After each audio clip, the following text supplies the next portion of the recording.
All right, guys, listen up. They're not asking anymore. They are telling you who you are and who you are allowed to be. Great Britain just greenlit the beast that is digital ID. One app, one profile, one leash. And if you think this stops at the English Channel, you haven't been paying attention. 1 month ago, the hard left British Prime Minister Keir Starmer announced a mandatory digital ID number for every single citizen in the UK. They're calling it the Brit card. And they claim it's all about cracking down on immigration and shady undeclared work. Phew, at least there's no more illegal immigrants.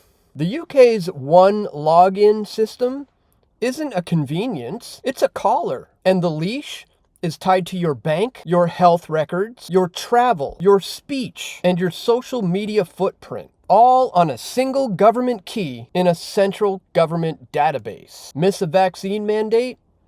Oops, your plane ticket just evaporated. Criticized the regime on X? Sorry, your grocery app just glitched. They say it's voluntary at first, but wait until you see the fine print. You'll need it to work, to rent, to access benefits, and even to prove that you're not a ghost in the system. And if you refuse, good luck buying groceries or boarding an airplane without being flagged as a suspicious non-citizen. Listen to what Bill Gates, who's a major force behind driving this, recently had to say.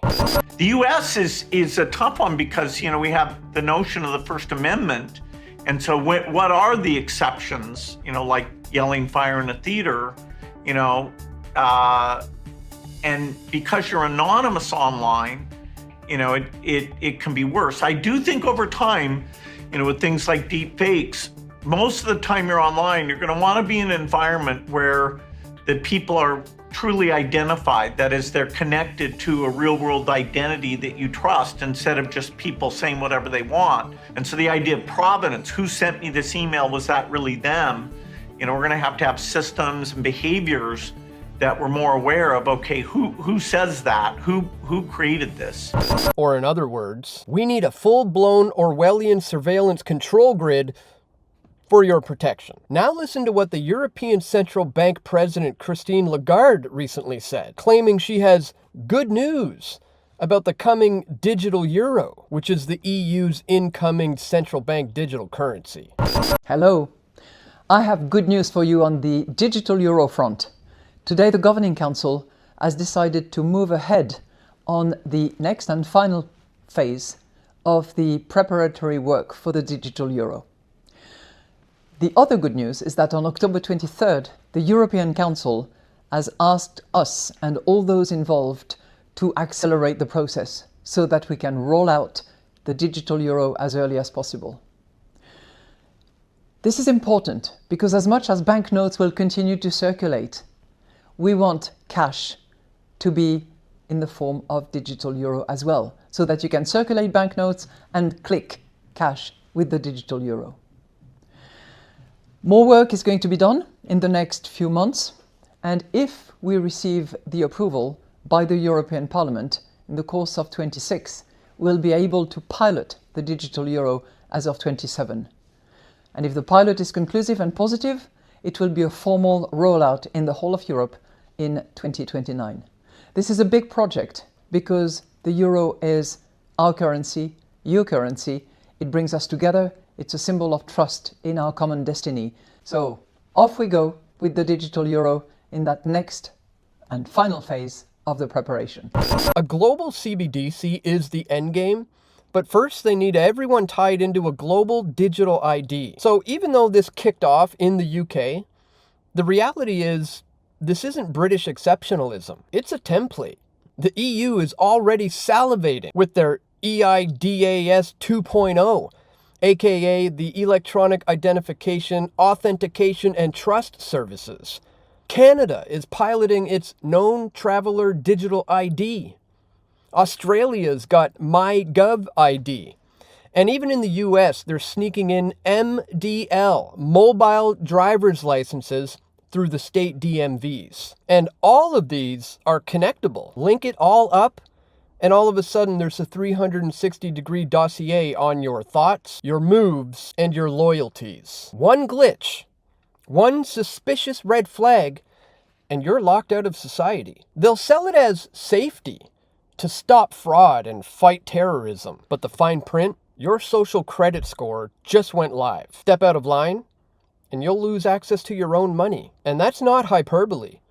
That's Article 23 of the EU's draft regulation. The bottom line is that CBDCs and digital ID are not the solution to our problems. They're the state's endgame. So what the heck do we do about all of this now, before it's too late? Well, I want to talk about solutions, but really quick, just before I do, I want to tell you about the sponsor of today's video, CleanCore Solutions, listed on the New York Stock Exchange with the ticker ZONE. I'm sure you're all familiar with Dogecoin, but what you may not know is that what started out as just a cute little dog meme has grown into a full-fledged, functional, real-world currency. It's decentralized, it's open-sourced, and it's used for peer-to-peer value transfer without banks. And ZONE on the New York Stock Exchange is now the official Doge Coin Treasury, and it's redefining what institutional Dogecoin exposure looks like. Think MicroStrategy for Bitcoin, but for Dogecoin. Only smarter,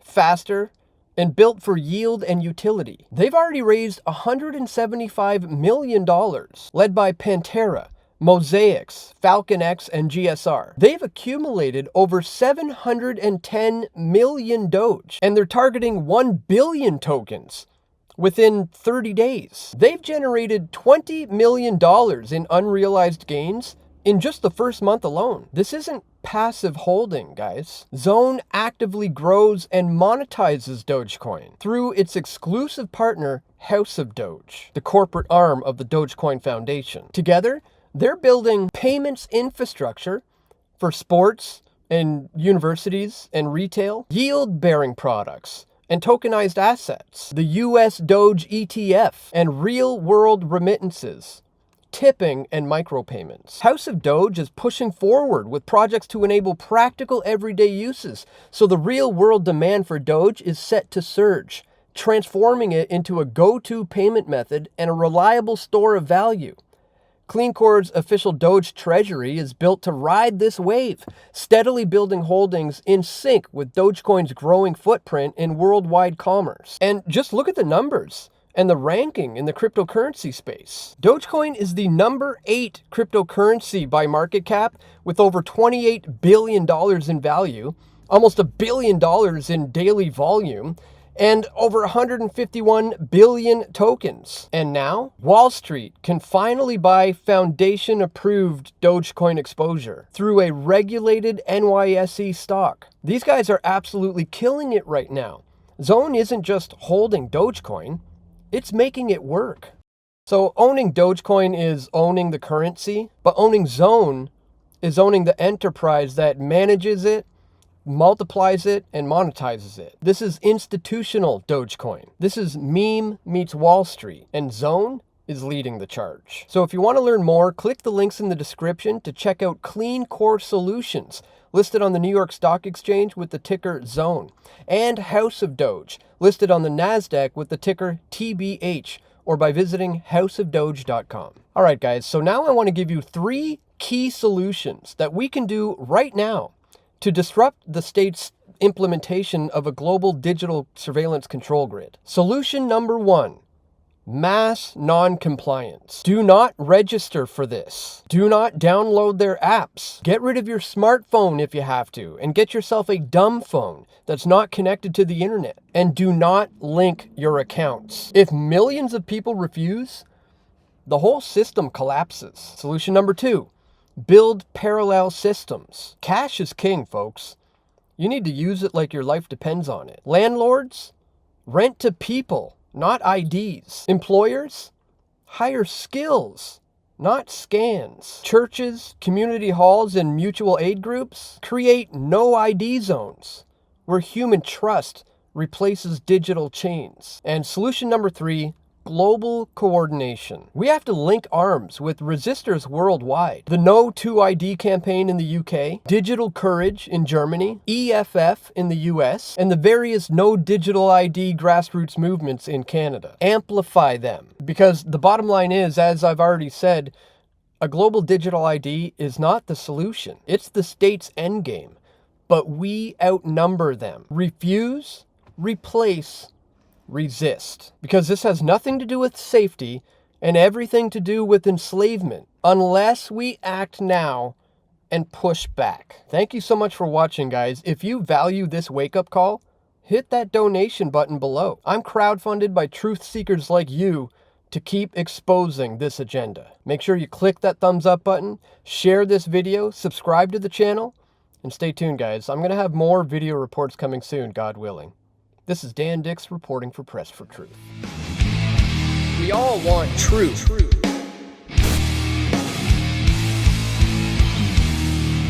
The truth will set you free.